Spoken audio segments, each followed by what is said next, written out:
कि आप लोगों ने वापस ले लिया, फॉर द टाइमिंग स्थगित हो गया है। जी। तो आपके तीनों कानून जो आप काले कानून जिनको कहते थे वो वापस हो गए, पर खुशी कितनी है आपकी, ये जो जीत है आप लोगों नहीं, की? खुशी तो नहीं है। हमने 700 से ज़्यादा अपने साथी गंवाए हैं, तो खुशी नहीं है। हाँ, संतोष है कि देर सवेर सरकार मानी है, लेकिन अगर ये सरकार जल्दी मान जाती तो कहीं हमें खुशी होती।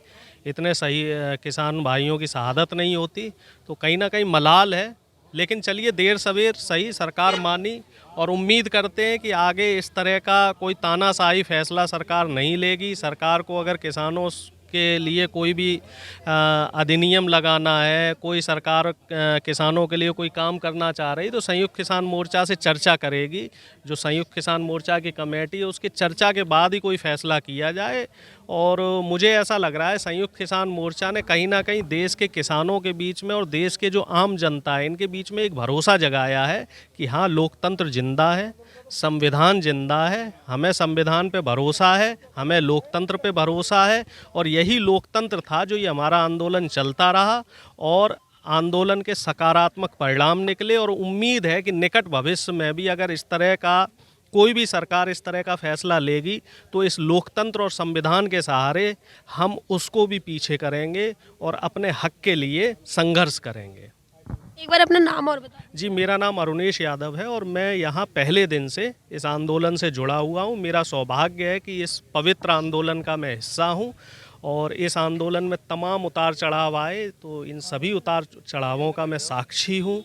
कई तरह की यहाँ पे चीज़ें हमें देखने को मिली। 28 जनवरी का वो मंजर था जब हज़ारों की संख्या में पुलिस फोर्स वगैरह आ गए थे, तो उस रात को भी हम लोग यहाँ थे। बीच में कई बार हमें बदनाम करने की कोशिश की आपने गई। अभी भी मेंशन किया 28 जनवरी, तो खास तौर से 28 जनवरी की अगर मैं बात करूं तो उस दिन ट्रैक्टर्स जो है किसानों के बहुत सारे जो हैं वो सरकार के पास चले गए थे। तो अभी उन ट्रैक्टर्स के ऊपर क्या डिसीजन आएगा? वो वापस होंगे, सारी चीज़ें होंगी। अब सरकार मान रही है तो वो ट्रैक्टर भी वापस होंगे, केस भी वापस होंगे।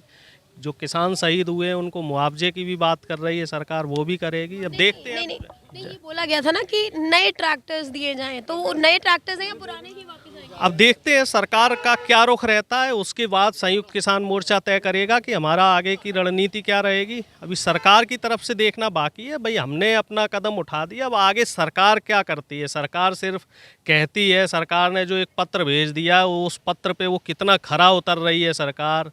बाकी जो चीज़ों का सरकार ने एश्योरेंस दिया है, जो सरकार मतलब आप अभी भी कह रहे हैं आपको अभी भी सरकार के ऊपर भरोसा नहीं है? देखिए, अब अगर अच्छा काम करती है तो भरोसा रहेगा, नहीं करती है तो फिर से आंदोलन तो चलता रहेगा साहब। अब आंदोलन ने एक देश की जनता के बीच में अलख जगा दी है, तो अलख चलती रहेगी। एक सवाल और, फिलहाल आप दिल्ली यूपी के बॉर्डर पर हैं, अब आने वाले इलेक्शंस जो आ रहे हैं उनमें आप लोगों की क्या प्रतिक्रिया रहेगी? आप आने दीजिए चुनाव, आचार संहिता लागू होने दीजिए, फिर हमारे नेताओं का जो फैसला रहता है, हमारे नेता राकेश टिकैत जी, संयुक्त किसान मोर्चा के लोग जो फैसला लेंगे तो उसी हिसाब से हमारी रणनीति बनेगी। लेकिन एक चीज़ स्पष्ट है कि भारतीय जनता पार्टी का उत्तर प्रदेश के साथ साथ जो 5 राज्यों में चुनाव हो रहा है उसमें सफायत है। ये निर्णय करना बाकी है कि हम किस पार्टी को वोट देंगे। अच्छा, अभी तक आप लोगों ने ये निर्णय नहीं किया है, तो इस बार संयुक्त किसान मोर्चा के आदेश के अनुसार क्या आप लोग भी, अब जैसे आपने पश्चिम बंगाल में गए थे, तो आप यूपी में भी जाएंगे? लगभग संयुक्त किसान मोर्चा में जैसा आदेश देगा हम उसी हिसाब से काम करेंगे। जी जी, यादव भैया एक बात बताइए, खुशी है या नहीं है? क्या मिला? आपने कानून दिए, कानून वापस ले लिए। हमारी एमएसपी की लड़ाई अभी जारी रहेगी देश में। आप एमएसपी की लड़ाई की बात करें तो फिर कमेटी में माने क्यों आप लोग? नहीं माना है, कुछ होती हैं। एक्चुअली बात ये नहीं है ना कि क्यों माना है, बात ये है कि जो देश टूट चुका था, देश एकदम जैसे कहते हैं ना कि आशाएं कुछ नहीं थी देश को, अब कि अब कुछ नहीं हो सकता। अब जो सरकार कर सकती है, हमारे भविष्य का फैसला वो सरकार कर सकती है, वरना अब देश में दूसरा कोई विकल्प नहीं है। वो लोगों के दिलों में विकल्प जागा है कि हाँ, सरकारें अगर गलत करेंगी। जैसे आपने पश्चिम बंगाल में गए थे, तो आप यूपी में भी जाएंगे? लगभग संयुक्त किसान मोर्चा में जैसा आदेश देगा हम उसी हिसाब से काम करेंगे। जी जी, यादव भैया एक बात बताइए, खुशी है या नहीं है? क्या मिला? आपने कानून दिए, कानून वापस ले लिए। हमारी एमएसपी की लड़ाई अभी जारी रहेगी देश में। आप एमएसपी की लड़ाई की बात करें तो फिर कमेटी में माने क्यों आप लोग? नहीं माना है, कुछ होती हैं। एक्चुअली बात ये नहीं है ना कि क्यों माना है, बात ये है कि जो देश टूट चुका था, देश एकदम जैसे कहते हैं ना कि आशाएं कुछ नहीं थी देश को, अब कि अब कुछ नहीं हो सकता। अब जो सरकार कर सकती है, हमारे भविष्य का फैसला वो सरकार कर सकती है, वरना अब देश में दूसरा कोई विकल्प नहीं है। वो लोगों के दिलों में विकल्प जागा है कि हाँ, सरकारें अगर गलत करेंगी तो मेरे पास संयुक्त मोर्चा जैसा विकल्प है देश में, और हम कुछ भी कर सकते हैं। अगर सांसद आवारा होता है तो सड़कें सूनी नहीं होनी चाहिए, वो विकल्प संयुक्त मोर्चा ने दिया है। और वो इस बात की मुझे खुशी है कि अब हमारी सरकार अगर हमारे प्रति कोई साजिश रचती है, जैसे इतनी बड़ी साजिश रची है, हमारे देश की सारी संस्थाएं बेच दी। नौकरी कौन करता था? हमारे भैया भतीजे, हमारे लोग। गरीब की मार होती है। आप अगर सरकारी संस्थान कोई बेचते हो, देश के किसी भी चीज़ पे हमला करते हो, तो नुकसान गरीब का होता है, अमीर का नहीं होता है। क्योंकि अमीर तो बिजनेस करके अमीर होता है, दूसरे तरीकों से होता है। तो इसलिए अब ये खुशी इस बात की है कि हम हिंदू, मुस्लिम, सिख, ईसाई एक मंच पे आए, एक प्लेटफार्म पे आए, और सभी के मोबाइल नंबर एक दूसरे के कैद में हो गए। संयुक्त मोर्चा जैसा मुझे नेतृत्व करने वाला एक संगठन मिल गया। गंभीर है, हाँ, क्योंकि हमारे भाई चले गए 700 भाई, उनके लिए बहुत, उनको क्या जवाब देंगे, इसलिए हमें दुख है। जी, आप बताइए कि आप अभी देखिए, ये जो सरकार ने जो हमारे भी बिल वापस लिए हैं। आप एक बार अपना नाम बता दें। मेरा नाम सुरेंद्र पाल सिंह, जिला बुलंदशहर के शिकारपुर विधानसभा क्षेत्र में हुड़तला गांव का निवासी हूं। अब तक आंदोलन को करीब 125 से भी ज़्यादा कविता मैंने लिखी, आपको पता होगा। और अभी जो आपने कहा कि गाय क्या समस्या है, मैं उनको ये कहना चाहता हूँ कि जब गाय बूढ़ी हो जाती है तो क्या माँ बाप बूढ़े हो जाए उनको भी ऐसे छोड़ दोगे? जिन्होंने गाय का दूध दुहा है पूरे जीवन काल, वही अंत तक गाय को अपने घर पर रखें बना के, मरने तक। सड़क पर छोड़ देने का मतलब लावारिस हो गई। लावारिस गाय कूड़ा खाएंगी, गंदगी खाएंगी, तो कि फिर हमारी, जब हम गाय को माता कहने में तो हमें बड़ी फक्र महसूस करते हैं, और जब गाय कूड़ा खाती है, गंदगी खाती है, तब हमें शर्म नहीं आती।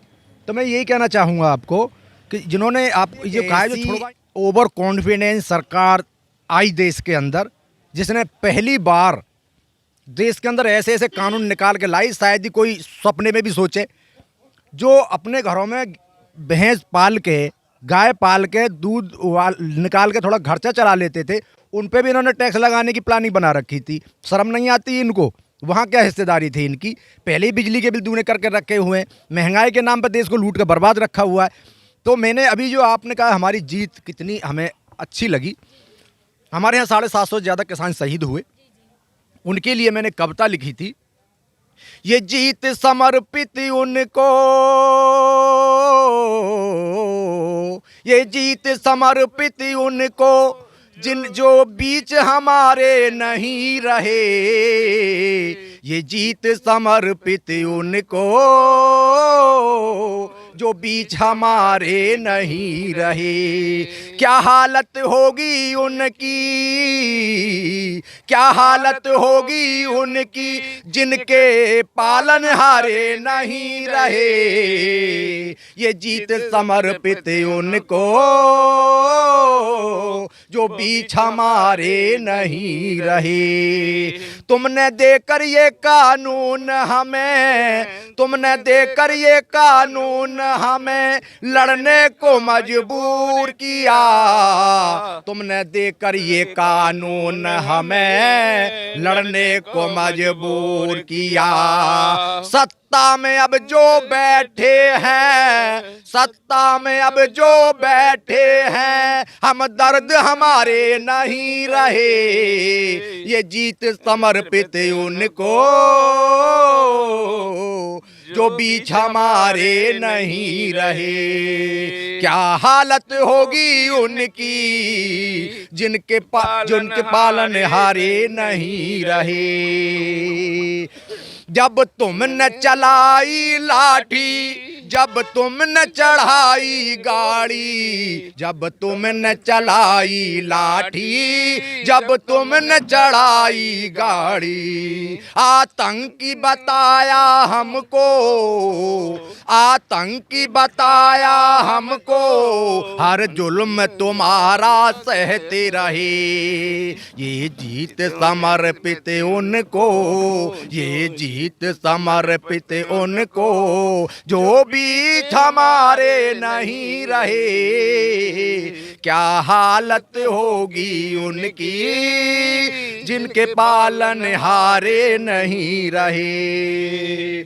अहंकार तुम्हारा टूट गया, अहंकार तुम्हारा टूट गया, औंधे मुंह तुम जमी पे गिरे। अहंकार तुम्हारा टूट गया, औंधे में तुम जमी पे गिरे। आगे हमारे सेनापति थे, आगे हमारे सेनापति थे, हम पाछे उनके खड़े रहे। ये जीत समर्पित उनको, जो बीच हमारे नहीं रहे।